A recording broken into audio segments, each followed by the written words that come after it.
Chapter 7. 3 days pass on that damn hilltop.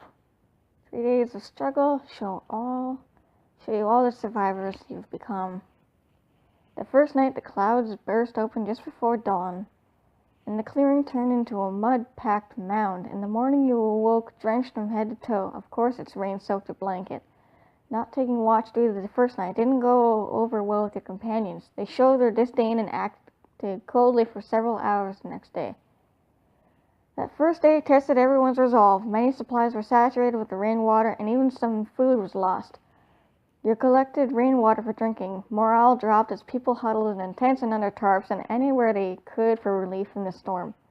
No one stayed clean, and when the wind picked up, driving sheets of rain through the clearing, it blew leaves and debris over everything. No fire could be kept going. You tried to keep your spirits up, even as the dampness crept into your bones and the misery of the situation wore upon the faces of your groups. Madison's arm healed without any further intervention. Jamie was not so lucky. Jamie's injured hand became infected. Luckily, the group had antibiotics. He started them Tuesday and was forced to sleep for a few days. That was Tuesday. Things got better when the storm broke. The sun poked out from behind the clouds by mid-morning, and Colorado warmed up by afternoon. Your tests of survival changed at that point from worrying about staying dry and comfortable to your safety, hunger, and thirst. The first thing your group did was move to the caravan to a natural rest stop on the southern side of the hill, backtracking a quarter mile. The dead infected were pushed to the side of the road, and working field vehicles towed your supply truck with them. Rachel then made a controlled fire to burn the corpses. Food and water consumption were your next concerns. At that point, you had 671 portions of food and 435 portions of water for 12 survivors, not including yourself. With the forest surrounding your campsite and houses, buildings, and a lake in the distance, opportunities to hunt, fish, and scavenge were available. Considering your food situation and the needs of the group, you decide meals will be normal-sized meals. People will be satisfied, but we can serve too. Everyone accepts the decision to maintain a normal diet. People also feel you're doing the right thing in planning for future needs. A lot must be done to maintain camp, provide for the group, and ensure the safety of everyone. You need to prioritize finding supplies. To do so, you'll need people scouting the area and locating places to scavenge. You'll also need to maintain your own camp and keep out the living and the dead. On a sheet of paper, you list each survivor's name and their work assignment for the evening. Ask Rachel for guidance on task assignments. You find Rachel at her tent, and as she crouched to see in through the flap, you spot her pulling a fresh shirt over her shoulders. Sorry, I was just changing. She lowers all the black shirt and turns to you. Sorry to interrupt. What's that? She asks. It's a clipboard. I wrote everyone's name down. I'm listing tasks for each member of the group. Want to weigh in? Absolutely. She accepts the clipboard and puckers her lips as she mulls over the assignments. The twins have been hunting with you by the lake already, so they would be the best to acquire game.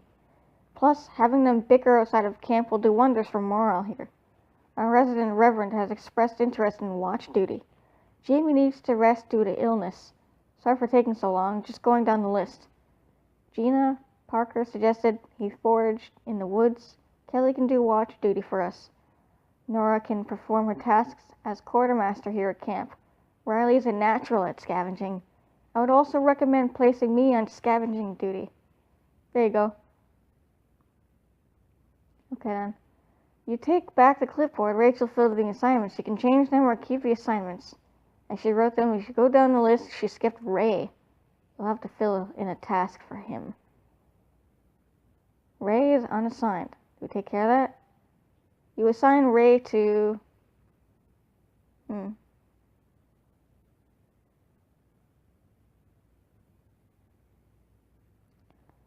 guess I'll assign him on watch duty.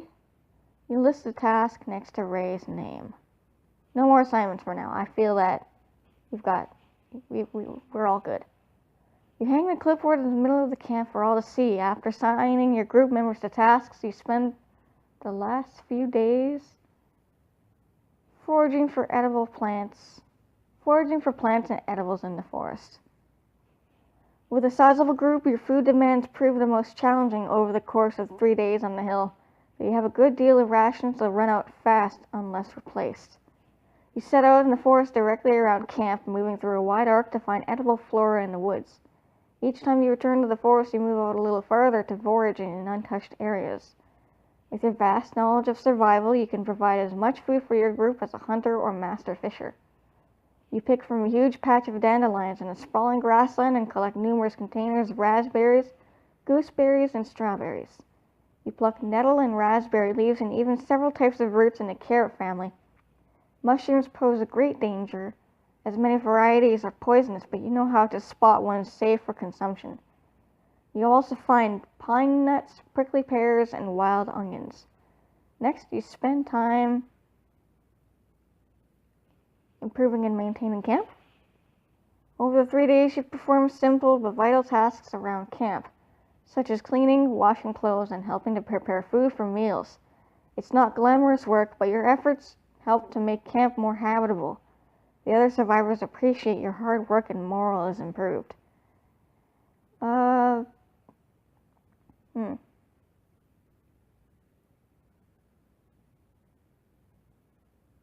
Socializing with the survivors. Throughout the days on the hill, you spend time in small groups and one-on-one with other survivors, socializing, getting to know them, and letting them discuss their concerns. Sometimes they meet you with reluctance, but most appreciate talking to you. Whether it's a diversion from the routine of survival or a therapy session, each member of your group chats the hours away with you. Scavenging the area for food and gear. Over the course of the 3 days, you spend a considerable amount of time searching for edible food and useful supplies from the area around camp. Sometimes you go out with teams made up of your group mates. At other times, it's just you. You go out with, we just read that, man. Most of your efforts focus on the area east of the highway and around Sapphire Lake. For now, you steer clear of homes as most are occupied by either infected or paranoid survivors. You're able to find enough supplies in abandoned vehicles and businesses that invaded homes isn't necessary. Yet, during the day on Wednesday, death made its way into camp. Your group lost Nora and Parker. Oh. Shit. A pack of zombies made their way into camp while many were gone. Kelly has still not stopped crying over Parker. Riley was devastated when he came back to camp. He was hard to console, blamed the group, and almost turned violent.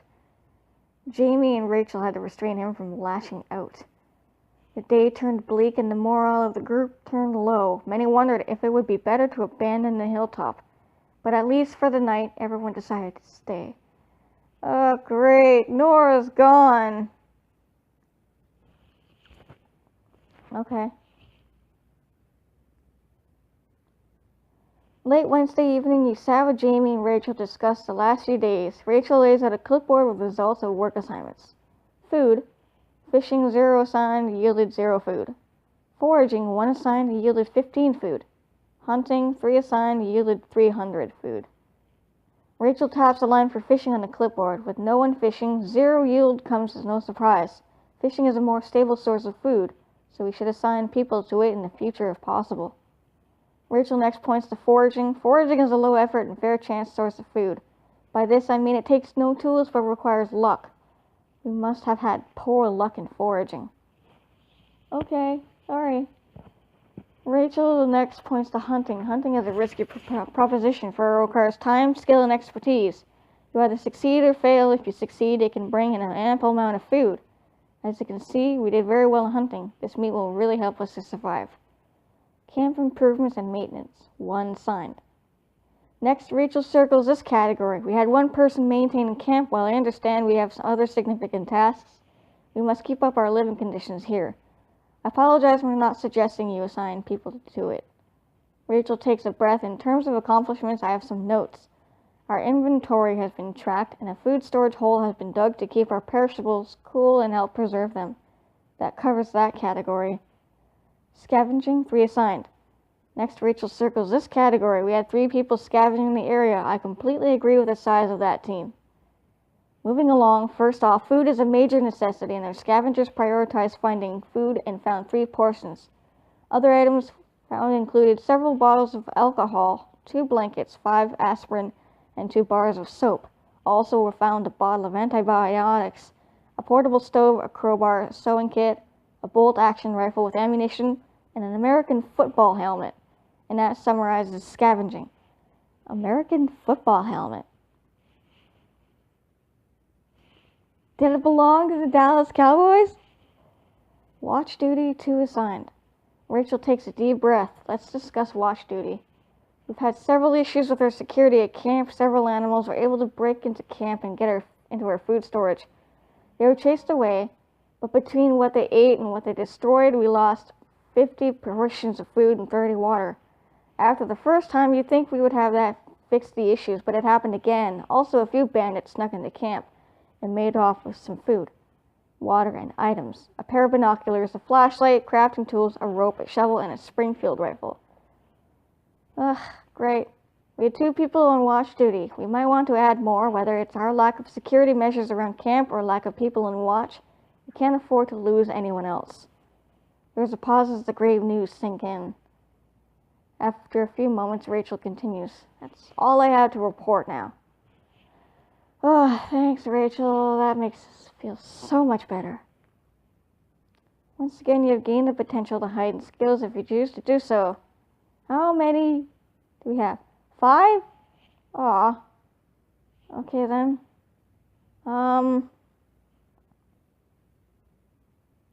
Scavenging, we'll raise that. Search, I guess we'll raise that. How many does that leave us with? Oh, that leaves us with 2. And then combat, intimidation, medicine, persuasion, ranged weapons. Bringing that up.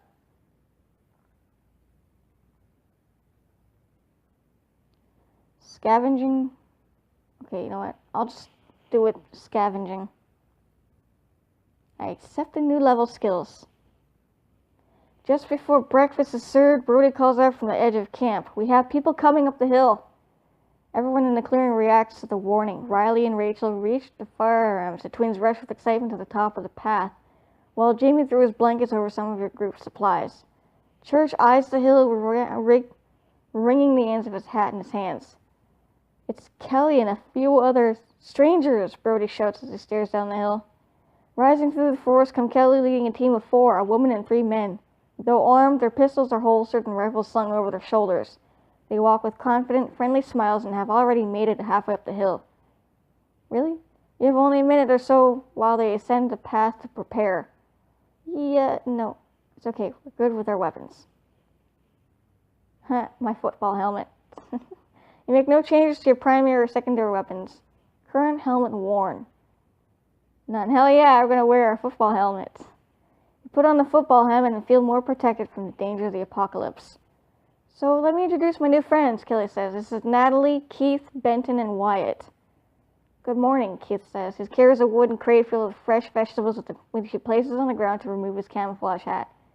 He stands a half a foot taller than Kelly and has the physique of an Olympic swimmer.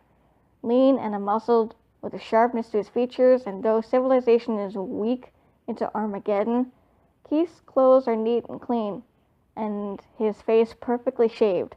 Sorry to pop in unannounced.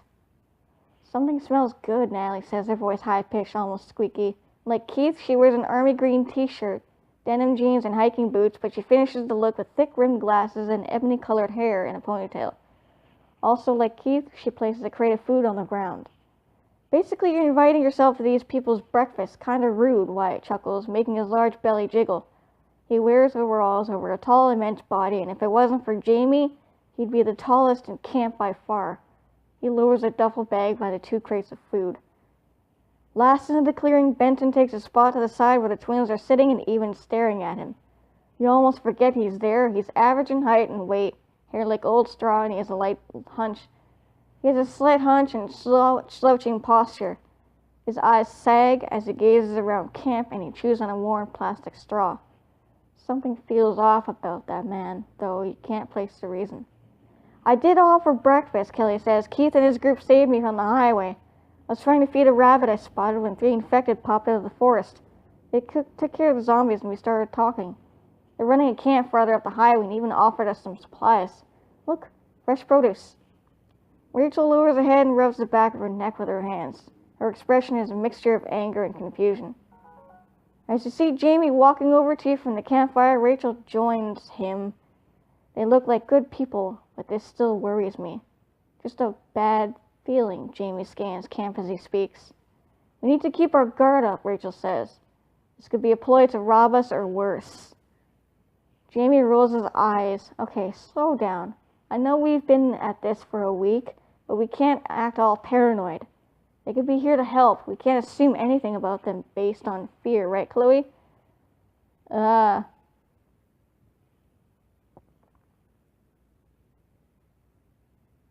gonna get some fighters to hang it in the woods and watch for them. You read my mind. I'll go, Rachel says. Jamie shrugs. That's fine. I still think we're making a lot of assumptions about them. We should try to get to know them. Rachel nods. At this point, we have no choice but to treat everyone as a potential enemy until we know more. I wish it weren't so. She stares around camp and your would-be guess as she speaks. I see Keith is coming over to speak to us. I imagine he'll want to talk to our leader. I'll stay nearby and keep watch. Jamie looks over at Wyatt near the main campfire where food is cooking. Me too, I want to go see what their big man is up to. As Rachel and Jamie walk off, Keith strides up. He slides the strap of his rifle sling farther over his shoulder and puts his hands in the pockets of his jeans. Hey, I'm sure you weren't expecting people to invade your camp so early in the morning. We just wanted to make sure Kelly made it here safe. We'll head out soon. I wanted to meet whoever's in charge. Keith leans back and forth like a tree swaying in the wind. He's staring at Kelly, and you can tell by the way he's watching her that he might have an interest in the woman beyond what he is letting on. So you're actually the leader of this group? Yes, I am, you say. Are you smart like one of those guys on the Big Bang Theory, or a richer school president or something? I was elected because I brought the group together. Yes, there we go. Okay, I'm not here to bash how your group does things. You're all alive, so that counts for something. He scratches the side of his cheek and moves his hands to his hips. Like I said, we'll be out of your hair soon. We wanted to introduce ourselves and let you know you don't have to worry about us.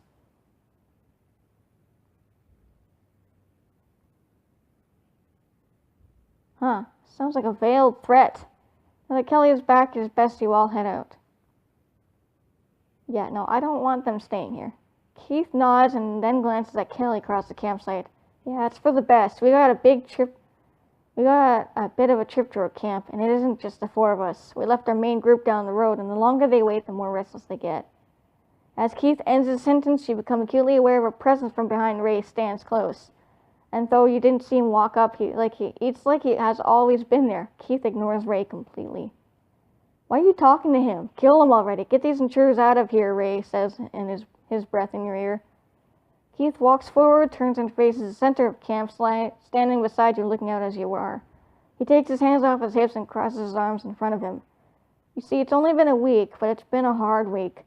Me and a few others were Marines together up in California and happened to be home on leave when this all went down. We tried to keep our people safe, but things went south fast.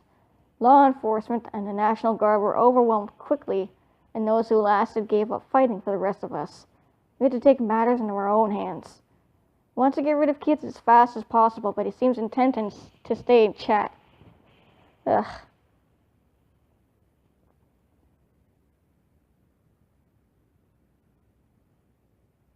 Yeah, it's best if your group head out now. I'm not gonna kill them. Sure, we'll leave now, but there's something we should discuss. Keith turns to face you. One of the reasons I came up here was to talk to all of you and figure out if you're the kind of people who would do well with us. In the short time I've been here and observed you, I've come to realize that you're survivors and would fit in well with the Silverthorn militia. You know what it takes to stay alive and prosper in this new world. Keith adjusts his stance to lean into you and speak in a more passionate tone, like an attorney making his closing argument. You see, when this all started, I thought we could keep it all. He pauses, searching for the word civilized. That led to people dying and suffering. We tried to do the moral good, and we'd be looted for someone would wind up dying. We'd take in a family only to find out one of their kids was infected, and once she turned, we'd lose 10 more of us. It didn't take long for me and my friends to realize we had to adapt. We had to be strong, decisive, and aggressive. We had to become predators. Once we acted on that new agenda, our people felt safer and knew we could keep it that way for the long haul. Keith stares at the ground and shuffles his feet before making eye contact again, his expression solemn. Now, it wasn't easy. We've had to do things we wouldn't have been proud of a few weeks ago.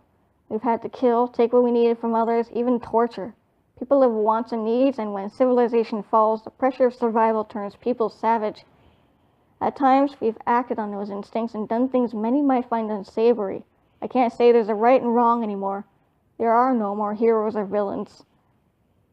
Those concepts fell with society. Some of our group didn't see eye to eye with this way of thinking, so they had to go first. We consider it a kindness we spare the innocent form of a life of anguish. We could have turned them outside of the dangers of the outbreak, but instead we gave them mercy. Others in our group accepted the reality and moved on. They accepted the fundamental truth that they are too weak to survive on their own, but strong enough to work within our rule of law. Some of us, like Benton, well, he seemed to relish the new ways more than the old. He took to the new order quickly, like a dog who was forced to be domesticated now let loose into the wild. Benton was born into this world years before it began. I've said a lot. I ramble when I turn on my salesmanship. What do you think? Ready to join us? You feel Ray closer, his voice piercing deeply. Join them? They all need to die. They are a threat.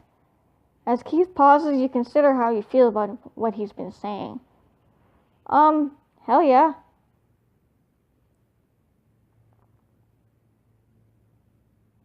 I will totally frickin' join the Silverthorn militia. Hell yeah. That's awesome. Unfortunately now, before we join a Silverthorn militia, I am going to end this episode here. I am all out of time. But I thank you guys so much for watching, and I hope you enjoyed it. For now, like always, I will catch you guys in the next video. Stay awesome. Bye.